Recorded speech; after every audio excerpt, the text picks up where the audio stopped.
I have a question. How many mistakes must a man make before he can call himself a photographer? The answer, my friend, is floating in the Ozark dew. Ahoy! I am Student Steve, one half of the Mo Ozarks Photo Guys. In addition to photography, I also like writing, which means I frequently write short columns about the places Mentor Mike and I visit around the Ozarks. Further, you probably like looking, so I thought I would combine the images we have taken with the words I have written, a kind of Andy Rooney or Charles Kuralt moment for those old enough to remember. The Missouri Ozarks is a beautiful region, and I hope my words floating through our images will bring joy and peace and thoughtfulness to your world. Today's place of inspiration is Plato, Missouri, a little town that had much to teach us.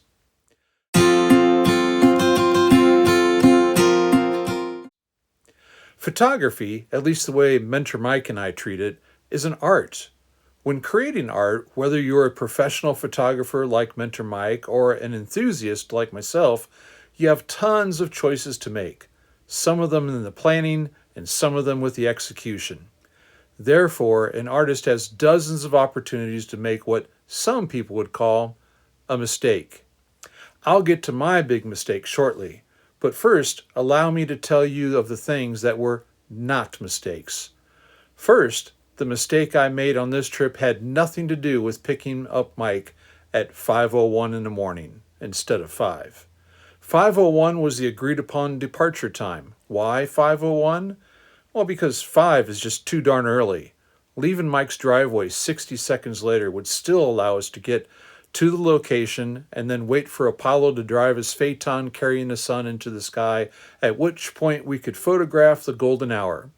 So leaving 1 minute past a round number was not a mistake.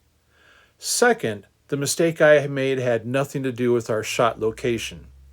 We have been looking to expand our photographic repertoire, so the Missouri town we selected, Plato, would give us a chance to photograph a small town as well as some water because the Roubidoux Creek flows on the western edge of the town. It was going to be the best of both photographic worlds. Further, I like the town name, Plato, after the Greek philosopher. Student of Socrates, teacher of Aristotle. That is a murderer's row of smarts. The town was founded in 1874, and I have no idea if the founder or if any of the 82 current residents know anything about Plato's theory of forms, his allegory of the cave, or anything that is in the book, The Republic. No matter.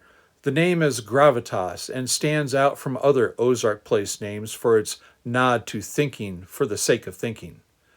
Unfortunately, we didn't get any shots of the town, which was plan A. Even though I had been through Plato many times, I had forgotten how small it is. At the 2020 census, it had 82 residents.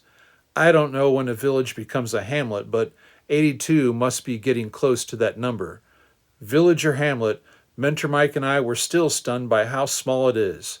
I knew the town did not have a square, but I thought it would at least have a strip of 4 or 5 businesses with perhaps benches out front so that the old codgers could have a place to sit and watch their dogs wander around.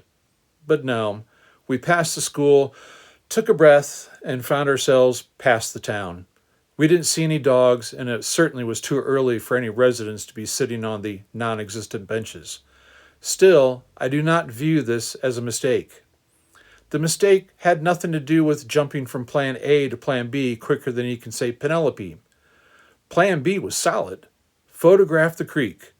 Roubidoux Creek is a special place to Mike and I because after it flows past Plato, it seeps into the ground and disappears.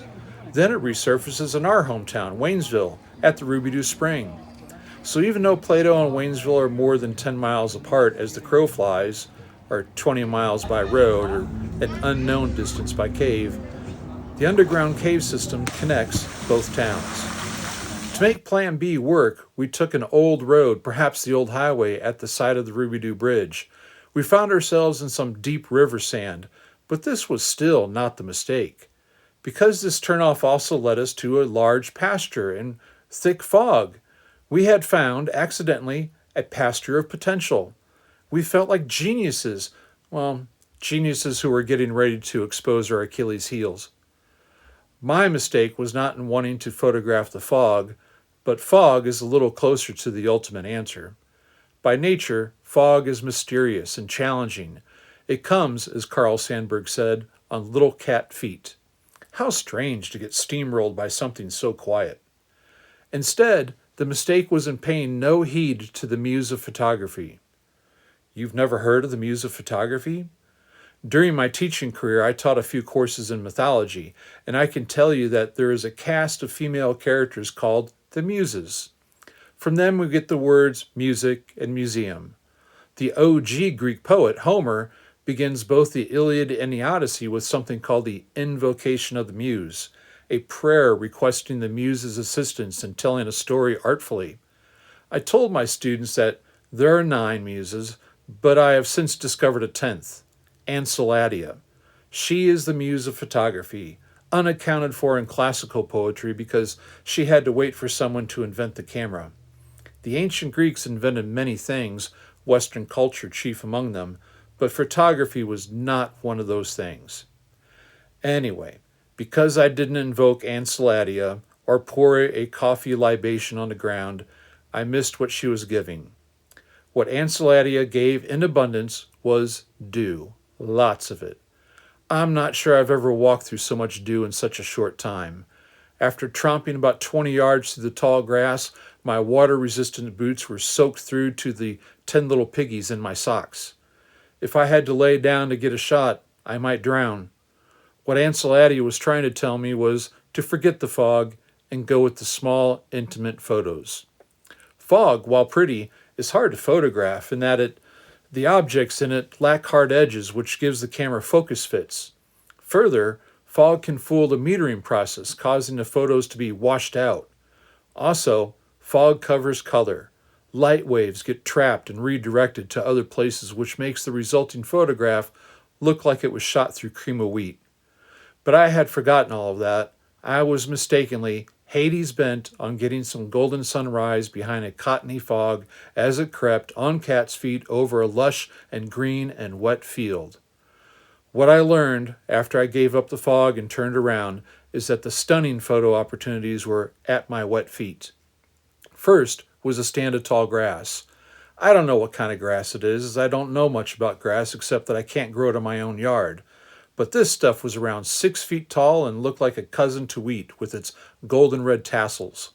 But because I was late to the light party, I had trouble isolating the seedy and colorful tips. Isolation, by the way, is one of the things that makes photos pop.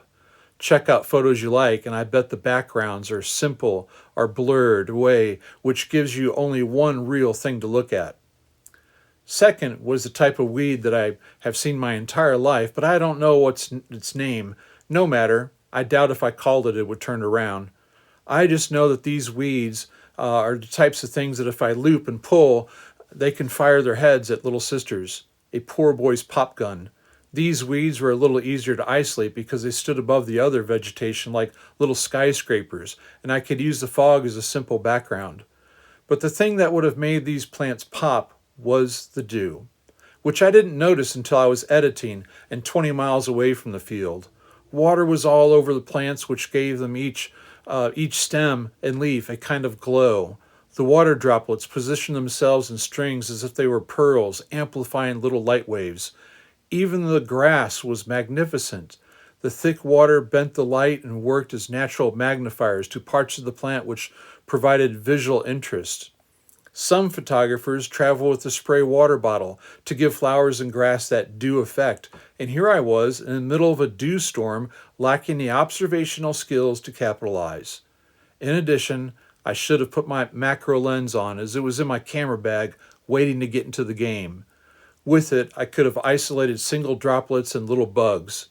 For the bugs, the entire solar system is that plant, and to see it at their size would have been amazing. As it stands, the bugs are just some smudges on the edge of a wet blade of grass on my compositions. Finally, I would have spent more time with the dandelions. Not the yellow kind, but the white snowball kind. I saw some as I was packing my gear, so I took a few snaps. The white seeds were laden with dew, which added volume and gave them a kind of soapy texture. If I had been listening to the Muse Anseladia, Then I would have spent an hour with these things trying to find the perfect angle with the perfect light. As it stands, I have to count the Plato trip as a learning experience. Mentor Mike and I kind of live by the motto, take what is given. I need to remember to slow down and take stock of what the real gift is. Sometimes a grand vista is the gift, but sometimes a water droplet is the answer. Maybe that is the real reason the Greeks invoked the Muse and took the time to pour these libations. These actions slowed them down just enough to take stock of what they were doing and how they would handle the art. I don't literally believe in the Muse Anseladia, but I will slow down and ask for some real divine guidance hence. As Mentor Mike says, we may be making pictures, but God created nature, and we are just recording a little speck of it. Knowing our photographic purpose can help free us from rushing into some elementary mistakes.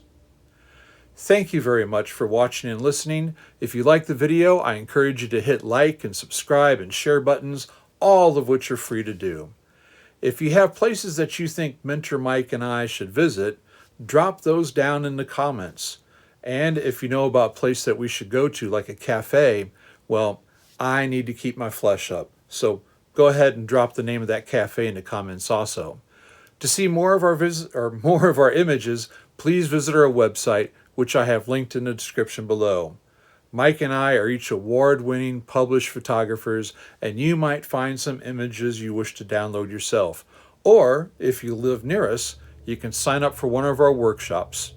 Finally, thank you to Aperture Threads for the shirt. They have dozens of whimsical tees in several sizes and colors. I own 3 and will soon be ordering a 4th. Until next time, keep the lid on the deck tall and zoom with your feet.